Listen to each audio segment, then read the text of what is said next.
And here's part 11 of Haunted by Chuck Palahniuk. And if TikTok keeps crashing when I'm trying to upload pictures, I will show you more of the Australia Zoo. No compliments to the chef. So again, the only time Cora Reynolds would ever talk to a child within the police department is if they had just experienced horrific abuse. She goes on to describe the difference between an anatomically correct versus anatomically detailed doll that they use for these interviews.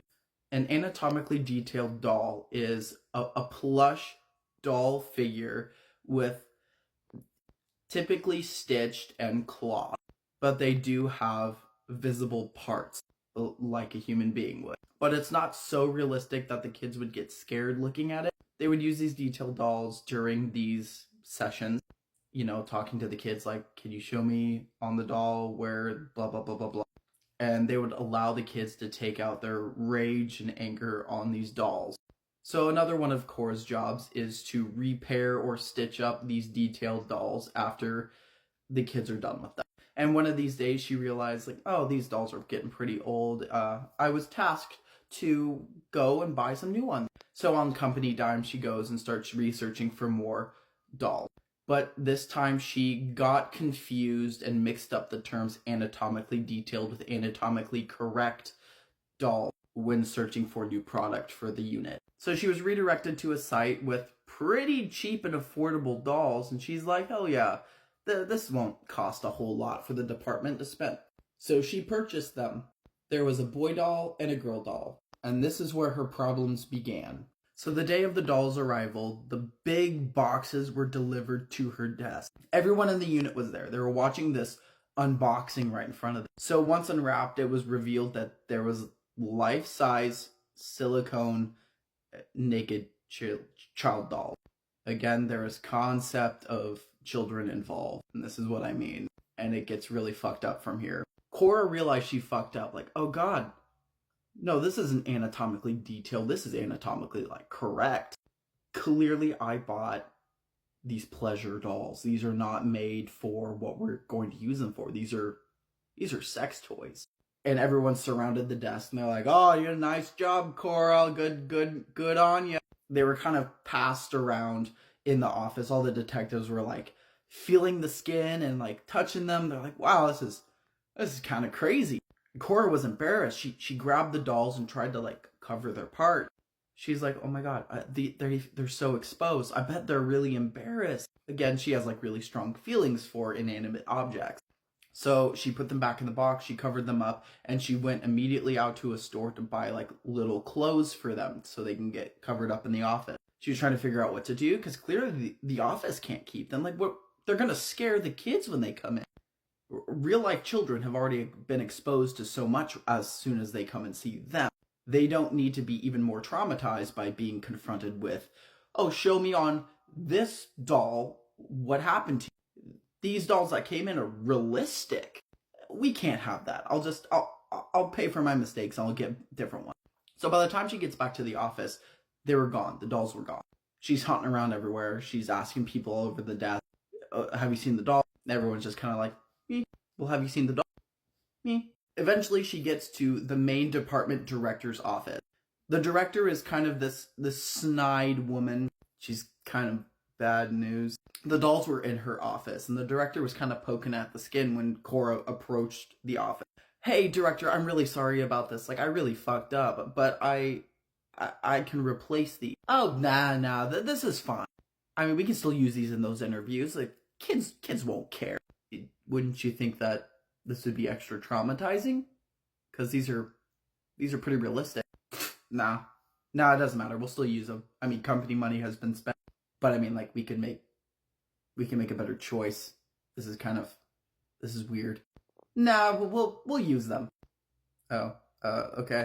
And so this is where things get kind of weird, because everyone around the office ended up loving these dolls. Detectives would come up and ask Cora, hey, can we book the dolls out for the weekends or overnight? We got a couple intake evaluations we got going on, and I think it'd be really beneficial to, like, have these dolls there. Now, Cora's in charge of filing case numbers and whatnot, and when these dolls were booked out for these specific intake evaluations, there was no reports or anything filed in regards to those things. So she never saw any evidence that they're actually being used for what they said they're being used for.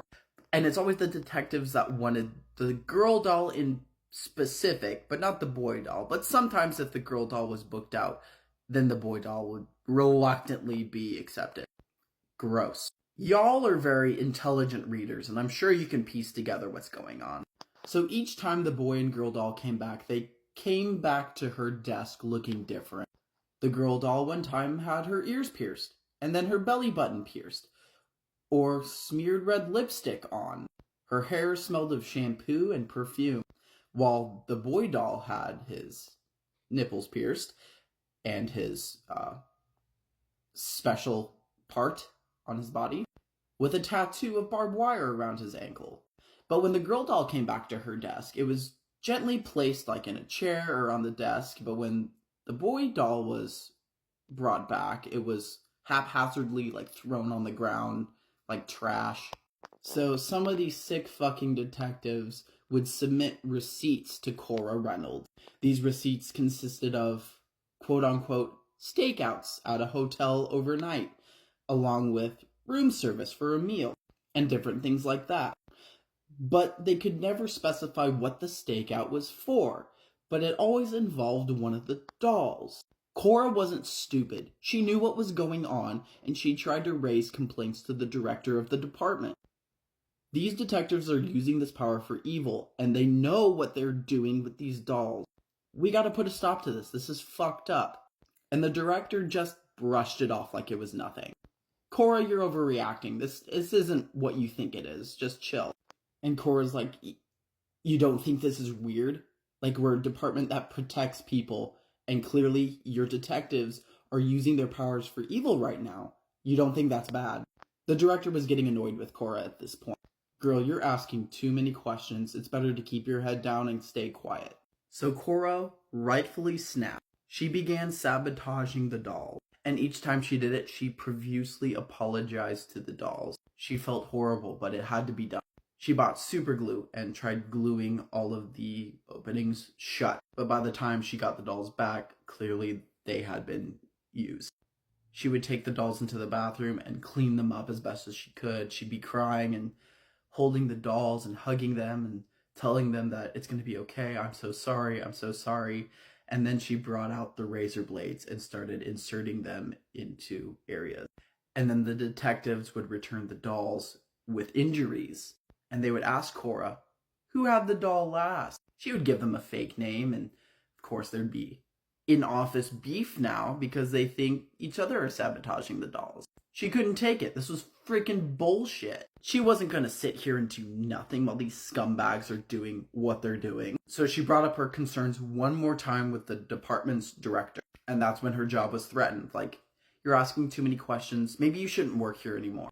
And Cora's like, you know what? Fuck this. She goes to the evidence locker, takes a pew, and then she goes back to her desk, takes both of the dolls, and everyone's like, whoa, what are you doing, Cora?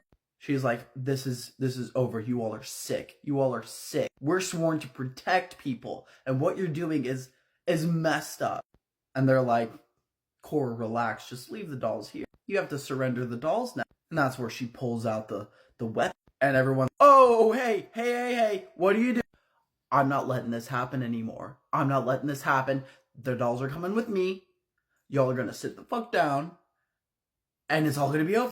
She escapes the department, chased by police, heads into her car, and a giant police chase begins, involving helicopters and all of her coworkers. It's insane. So she flees with a full tank of gas and the willpower of God behind her. She didn't want to, but if she was caught, she would pump both of the dolls and everything full of bullets, so they can't be used the way they're being used anymore. And then she was going to give one bullet to herself. Hence the memo she left behind for her whole department when she departed for this retreat. Go find your own objects to fuck. Cora Reynolds. What a girl.